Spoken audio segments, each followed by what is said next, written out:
जोहार दी, क्योंकि ये जो है हमारी धरती झारखंड की है, तो बिना जोहार बोले हम में जोश नहीं जगेगा, इसलिए आप सभी को जोहार। तो मैं आज आप सभी को राष्ट्रीय जनता दल के बारे में बताती हूँ। राष्ट्रीय जनता दल मतलब लालू यादव जी, वो लालू यादव जी जो गरीबों के मसीहा हैं, जो हम लोगों का आवाज है, हम लोगों की बुलंदी है, जिसने गरीब, वंचित और असहाय लोग थे, उन लोगों को उन्होंने एक जगह दी, मजबूती दी, आप उनको एक जोश दिया कि आप भी कर सकते हैं। आप महिला हैं तो आप वंचित नहीं रहेंगे, आप महिला हैं तो आप डर के नहीं रहेंगे, आपको भी अधिकार है अपने बातों को रखने का, अपने लिए लड़ने का। यह अधिकार के बारे में हम लोगों को आदरणीय लालू प्रसाद यादव जी ने बताया था कि हर किसी को अपना अधिकार प्यारा है।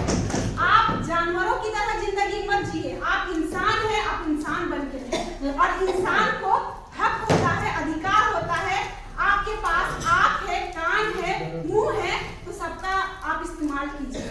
आपसे आप जो देख रहे हैं उस पे आप तुरंत बैन लगाइए, अगर आपको वो बुरा लग रहा है आप तुरंत उस पे आवाज उठाइए, मुंह से आप उसके बारे में जितना भी बोल सके आप उससे बोलिए, और कान से अपने कान को हमेशा खुले रखिए, चौकन्ना रखिए कि कब किस तरफ से हमारे ऊपर किस तरह का कहर गुजर सकता है हम नहीं जानते, तो इसलिए हम लोगों को हमेशा तैयार रहना है।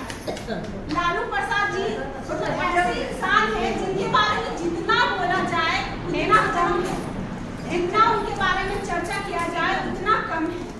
उनके बारे में मैं आप सभी को एक कहानी सुनाती हूँ। एक लड़की थी जो इंटर में पढ़ रही थी, इंटर में एडमिशन ली थी। वो लड़की चाहती थी कि मैं अपने पैसों से, अब मैं इंटर में आ गई हूँ तो मैं कुछ रोजगार करूँ, मैं भी रोजगार करके अपना जीवन थोड़ा अच्छे से गुजारूं। सबको चाहिए पॉकेट मनी, सबको चाहिए, लेकिन घर के पॉकेट मनी से किसी का चलता नहीं है, सबको एक्स्ट्रा रोजगार करना ही पड़ता है। तो वो लड़की चाहिए कि हम जो है हमको भी चाहिए। तो उस समय जनगणना का काम स्टार्ट हुआ था, तो उस जनगणना का काम को वो लेना चाह रही थी। तो 4-5 लड़कियों को अपने साथ में की कि चलो हम लोग जनगणना का काम उठाते हैं, कुछ तो हम लोगों को पॉकेट मनी मिल जाएगी। तब वो फिर बोले कि अच्छा अभी तो फिर किसके पास जाना पड़ेगा, इसके लिए हम लोगों को कहाँ जाना पड़ेगा, तो डीसी के पास जाना पड़ेगा। तो सब लड़कियां गई डीसी के पास, डीसी पेपर लिए, फेंक दिए।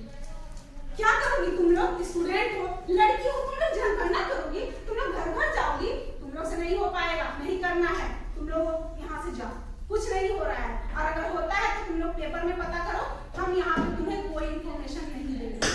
वो लड़की पूरे गुस्से में आ गई कि मेरा बेइज्जती क्यों, हम एक छात्र हैं, देश का भविष्य हैं, और मुझे गुमशुदा क्यों किया जा रहा है। अगर मैं कुछ काम करना चाहती हूँ, आगे बढ़ना चाहती हूँ, तो मुझे जानकारी क्यों नहीं दी जा रही है। क्या इसलिए कि मैं एक महिला हूँ, या फिर इसलिए कि मैं एक छात्रा हूँ, या फिर इसलिए कि हमें आगे बढ़ाना नहीं चाहते।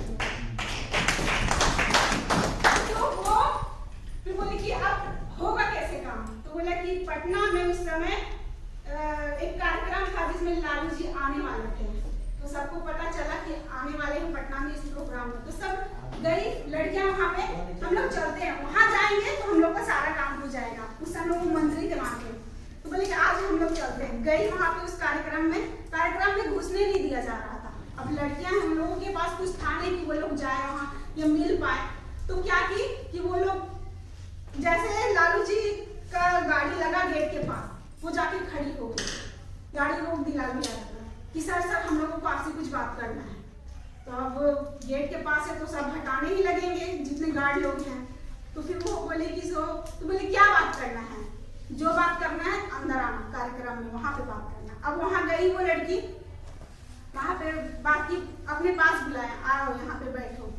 बैठी साथ में, बैठने के बाद उसे पूछे जो बोलना है खड़े हो जाओ, माइक पे बोलो, किस हक के बारे में बात कर रही थी, माइक पे बोलो।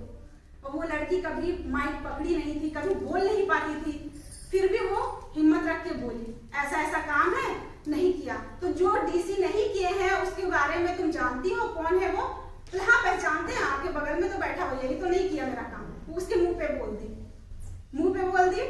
तो वो बोले कि चलो ठीक है, ऐसी बात है। तो उसको वहां पे वही डांटे कि क्यों नहीं काम करोगे, अगर ये काम करना चाहती है, उसके लिए ये कैपेबल है, तो तुम काम क्यों नहीं करोगे।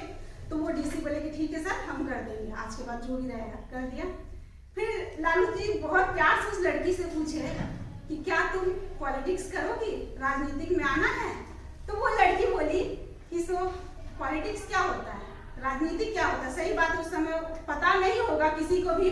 आज इंटर और 10 में जाने के बाद बच्चों को उतना दिमाग होता नहीं है, अब शायद सब एक्टिव हो रहे हैं, लेकिन उस समय नहीं होते थे। ये बात है लगभग 30 सालों की, 25-30 सालों की बात है, इसलिए मैं बता रही हूँ। तो वो लड़की बोली कि ठीक है क्या करना होगा इसके लिए। तो बोले ना कि अभी जो तुम मेरा गाड़ी रोकी हो ना, कल नेता बनो तुम्हारा भी रोकेगा, इसी को पॉलिटिक्स कहते हैं। तो करना है। तो वो बोले कि ठीक है करेंगे, इसमें हमको ताकत भी मिलेगा। वो पूरा खुश हो गई कि पॉलिटिक्स में आने के बाद इतना ताकत होता है कि हम अपनी बातों को कहीं भी रख सकते हैं। जैसे आज मैं आप सभी को बता रही हूँ, ये पॉलिटिक्स हमको देगी है, राष्ट्रीय जनता दल ने हमें ये ताकत दी है कि मैं यहाँ पे आके इस मंच पे आप सभी को बता रही हूँ एक्सपीरियंस के बारे में। और ये एक्सपीरियंस जो है वो जीता जागता एक्सपीरियंस है। उस महिला का नाम मैं आप सभी को बताती हूँ, वो है प्रदेश की अध्यक्ष रानी कुमार जी है, जो रांची में रह रही है, जो हम महिलाओं का कमांड उन्हीं के पास है। तो अब हमको लगता है कि आप लोगों में बहुत उत्सुकता जगी है उनसे और मिलने का या जानने का। मैं थोड़े समय ही रही हूँ उनके पास, लेकिन उनका एक्सपीरियंस सुन के मुझे बहुत अच्छा लगा। और रही बात हमारे जिला अध्यक्ष अनवरी खातून जी की, तो ये भी 5 सालों से लगातार यहाँ पे जिला अध्यक्ष के पद पे बैठी हुई है। बहुत बड़ी बात है, इसे ना कोई हटा सकते हैं, ना इनको कोई झुका सकते हैं, क्योंकि इनके अंदर बहुत ताकत है। तो इस तरह सिर्फ ये या हम या फिर उमा जी नहीं, आप में से एक महिला जो है, सबको ये अधिकार होना चाहिए, सबको ये बोलना चाहिए। सब जितनी लेडीज है ना, अपने आप में लीडर है, सब लीडर है।